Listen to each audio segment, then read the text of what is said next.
જઈશું. દીપુભાઈ આવે છે નાસ્તો કરવા, તો નાસ્તો કરીને પછી અંદર જઈશું. મળીએ નાસ્તો કરીને.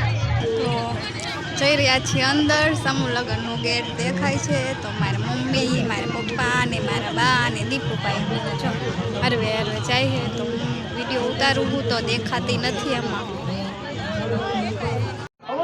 હેલો ગાઈસ, તો આવી ગયા છે આપણે સમૂહ લગ્નનું આણું જોવા. તો આ છે સમૂહ લગ્નનું આણું. માંડવા નીચે ગયા પહેલાં તો આણું જોવા આવી ગયા છે.